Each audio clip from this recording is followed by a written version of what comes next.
சேலம் மாவட்டம் மேட்டூர் அருகே நேற்று இரவு அடுத்தடுத்து திருட்டு நடந்த நிலையில் மளிகை கடையின் பூட்டை உடைத்து மர்ம நபர்கள் அரிசி மூட்டை உள்ளிட்ட மளிகை சாமான்களை திருடி சென்ற சிசிடிவி காட்சி வெளியாகி இருக்கிறது. கூடுதல் விவரங்களை நம்முடைய செய்தியாளர் ராஜாவிடம் கேட்கலாம். ராஜா, என்ன நடந்தது? வணக்கம். மேட்டூரில் நேற்று இரவு பல்வேறு கடைகளில் தொடர் கொள்ளை சம்பவங்களால் வியாபாரிகள் அச்சமடைந்து வருகின்றனர். மேட்டூர் அருகே ஆர்எஸ் பகுதியில் அரசு மதுபான கடை உள்ளது. இந்த கடைக்கு நேற்று நள்ளிரவில் கடைக்கு வந்த மர்ம கும்பல் டாஸ்மாக் கடையின் பூட்டை உடைத்து 50க்கும் மேற்பட்ட மதுபாட்டில்களை தேடி சென்றனர்.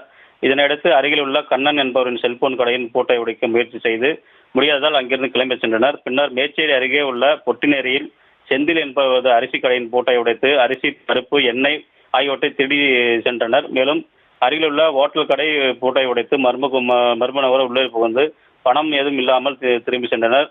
மேலும் மேட்டூர் போலீசார் இது குறித்து விசாரணை தீவிரமாக செய்து வருகின்றனர். மேட்டூர் சுற்றுவட்டார் பகுதியில் தொடர் கொள்ளை சம்பவம் காரணமாக வியாபாரிகள் அச்சமடைந்து வருகின்றனர். இதனால் மேட்டூர் சுற்றுவட்டார் பகுதியில் பரபரப்பு ஏற்பட்டுள்ளது. விவரங்களுக்கு நன்றி ராஜா.